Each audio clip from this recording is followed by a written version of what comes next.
D, wait for it, delightful. Check out the name tag. You're in my world now, Grandma.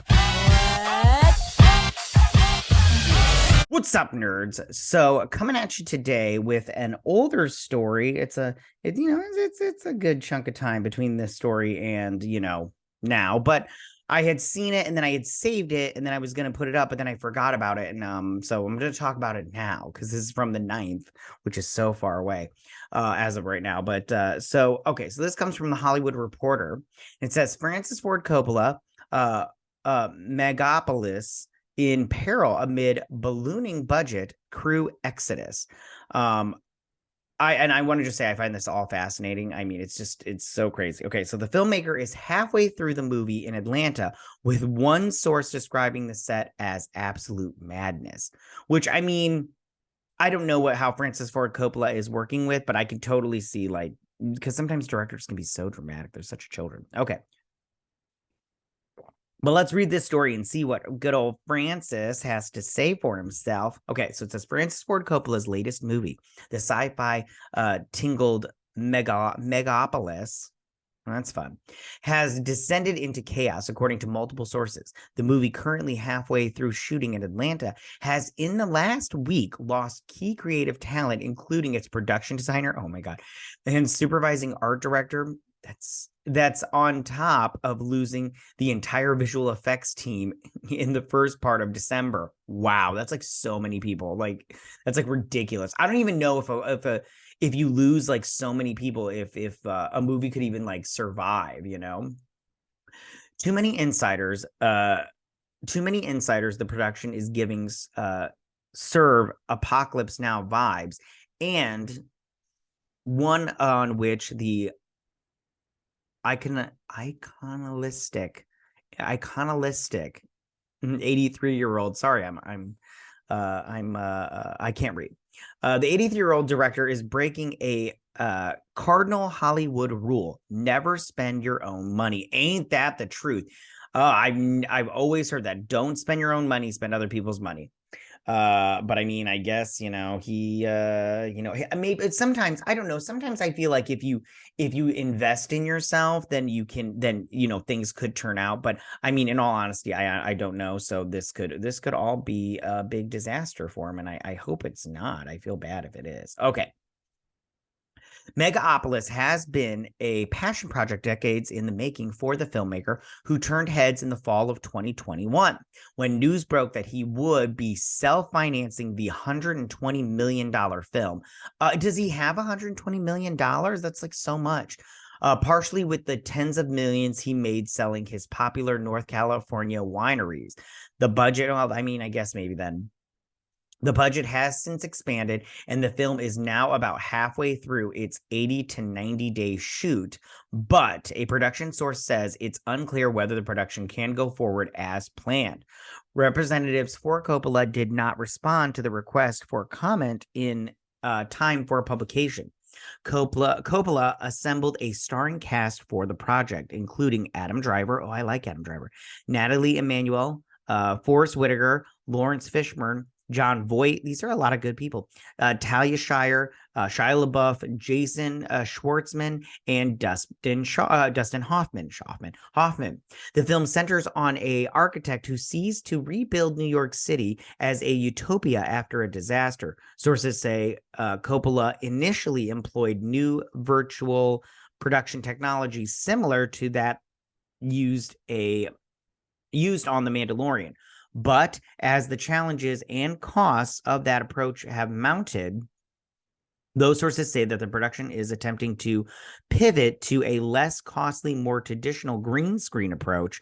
There's no good answer here, says a production executive. Coppola is going to spend a lot more money than he intended. You can imagine how much he's already got invested. It would be a very bitter pill not to finish it. That would be bad. Oh, spend all your money and then not see the fruits of your labor. Oh, that'd be bad. Sources say Coppola, who has never made an effects-heavy movie, fired almost his entire visual effects team December 9th, with the rest of that department soon following.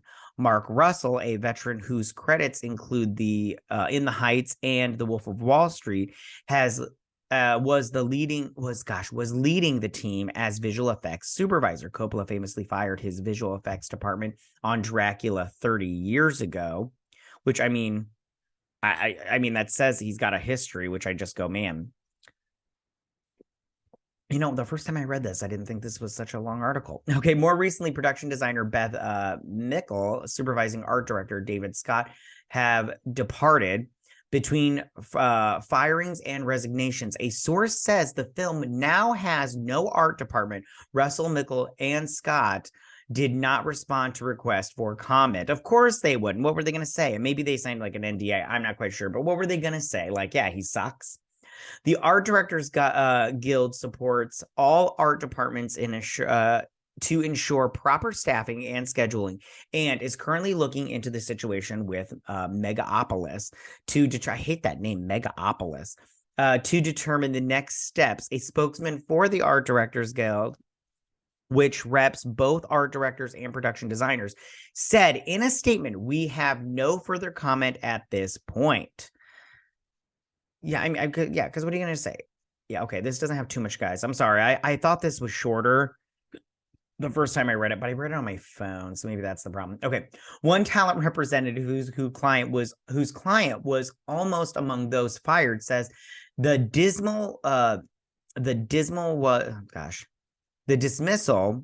was a blessing in disguise. It was absolute madness being on set, this person says. Despite the crew exits, Coppola is pressing on, hiring new staff this week, according to sources. In March of 2022, Coppola told The Hollywood Reporter he was putting his own money into the film, which has no distributor, in order to make it his way. Said Coppola. There's a certain, you know what gets me is, and I just want to say this, I was going to say it like a little while back, like Francis Ford Coppola did movies, and they mentioned in this article, he did movies like The Godfather. Now, personally, I haven't seen The Godfather in a long time, but besides the point, you know, everybody loves The Godfather, right? And he's done some stuff. Mentions this movie that he did, Twix, in here, which I personally didn't care for. And then Bram Stoker's Dracula, you know, was good. But I just go, you know, or have we reached a point where I'm gonna read this last paragraph, because you know, just because you've done a couple good things doesn't mean that you just get to, like, I don't know. I feel like when people like this, like Francis Ford Coppola, he put his own money into it and doesn't have a distributor. So he's like, I get to do whatever I want, and I don't have to answer to somebody. But is that the best choice? I always feel like the best creative choices come out of people that you set boundaries for. Because I mean, I've seen people where they just have carte blanche to just do whatever they want. And some people in Hollywood, you know, their movies, I don't want to name any of them because I'm trying to bring somebody down to lift somebody up. But, you know, I've seen people, when you give them carte blanche and they can do whatever they want, it's usually not the best in the world. When you give people limits, like you say, this is the confines you have to work in, it makes them think, and they have to think and restructure what they're doing. And I think that's always good for creativity, to just not let somebody go, you know, do whatever they want. Okay. So the director has a long history of challenging productions. He self-financed the 1982 musical romance featuring One from the Heart, which failed to perform, and which proves right there maybe he shouldn't put his own money to, and followed it up with The Cotton Club, the 1984 all-star crime drama. That movie also a bomb, which again, you obviously have a record.